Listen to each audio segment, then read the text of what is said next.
basement, mixing up the medicine. I'm on the pavement, thinking about the government. The man in a trench coat, that job laid off, says he's got a bad call. Alrighty, good morning everybody. Looks like we're getting the breakout we were expecting from Monday's low. What I'm going to do here is I'm going to scoot back to yesterday. We're going to take a look at what happened here. If anyone wasn't aware, we had a webinar yesterday with Tiger Shark Trading, so I will share that link with you. I don't have it up right now, but hopefully you were there or you got the recording, and if not, again, I'll get that link out as soon as possible. So remember what we said when we came into the market here yesterday. We were coming off of multiple time frame bullish signal from the low of Monday. And let's go up to the daily chart here and look at that Monday candle. Remember, that candlestick alone was a beautiful reversal candle. And then we had an amazing bullish divergence from that low. And we were waiting for the high of the signal candle, right? We talked about this yesterday in that in that webinar. And we were looking for a break above the high of the signal candle for the continuation of that signal, right? We had the hourly down there giving a bullish signal. We had the 4 hour down here, not giving my favorite bullish divergence, but it was giving bullish divergence down here. And then there's daily with the beautiful reversal candle. So going into yesterday, we expected the market, or there was a good clue the market was going to attempt to break out to the upside. It continued to push yesterday, and here we come into Wednesday morning now, July 12th, 2023, and we're continuing to break out, pushing to new highs for the year. Don't say I didn't warn you here. So let's go down and see what happened on the shortest time frame and take a look and see if there's anything to kind of highlight. And so I should have had this marked. I apologize.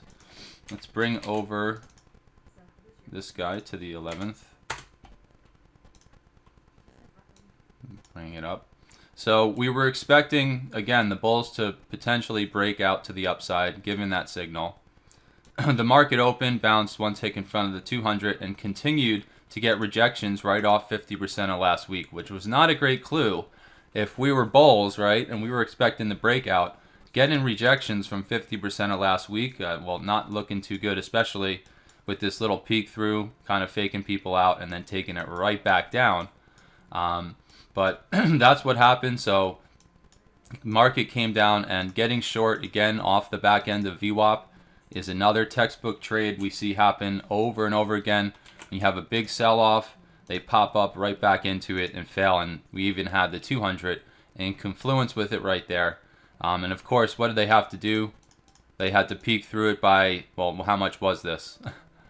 I'm sorry, it was peeked through by less than 2 points, so you shouldn't have gotten stopped out and then continued to push lower, right? But what happened on that little sell-off, it was basically a fake out for the bears there, right? So the bears, it looked like the bears were going to be in power, holding 50% of last week, coming down, holding below VWAP in the 200, and then continuing to push, and then even coming down to get down below the close of the day before, and then start holding that. So if this is all you saw in that first half hour of the open, it looked like we were kind of not getting the bias we wanted.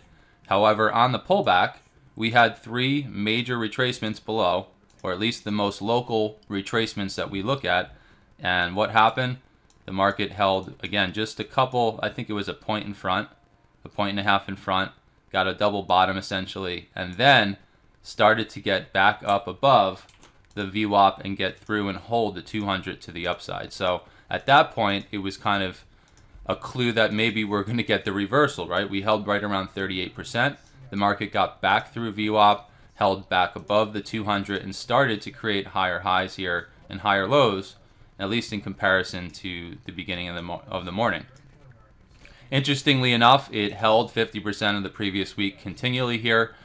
For some nice play between that and the 200, and then eventually continued to hold above 200 and go ahead to rip higher. And we had two parries off of the scaffolding, and then they peaked up, and then the high of the morning was our 61.8 retracement that we talked about in our pre-market yesterday. So if you had this on your chart, 44.65. I told you to put it on there.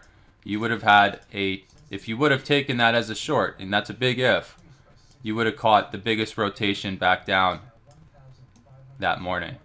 Okay, so just unbelievable. I mean, every day we seem to have a level on the chart that ends up becoming a major reversal point. So the market came down. Yeah, it was pretty sloppy in here. You know, it wasn't a nice linear pullback and holding every single level to the tick, but essentially came down, held VWAP, and then started ripping out, and then that was how the day ended there, right? So we came back to retest VWAP again, and then from there, and if we zoom in a little bit, bring this up, once we held VWAP and it started to rip out, it just held the FMA the whole time. I mean, these are little shy peaks through of less than 2 points, holding it to the tick there. Another shy peak through of about less than 2 points there, almost exactly 2 points. And this is something that we see happen very, very often with our scaffolding levels. In fact, it's not just exclusive to scaffolding, but it actually, you know, happens from a lot of the levels that we look at. We get through a level, starts to get up through it, pulls back and to the tick, comes right to it, and then launches out. And that's exactly what happened at the end of the day. You know, essentially held the 200, but to the tick, held the scaffolding, and then we got the final launch. And interestingly enough, the high of the day was 2 or 3 ticks from our next scaffolding level, and that was the next larger pullback there.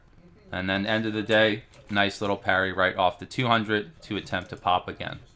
So that's how yesterday went. Some pretty amazing reactions, including, to me, this was excuse me, this was the most sexy thing to happen, coming right to the 61.8 and then having the biggest pullback of the morning, basically right to VWAP.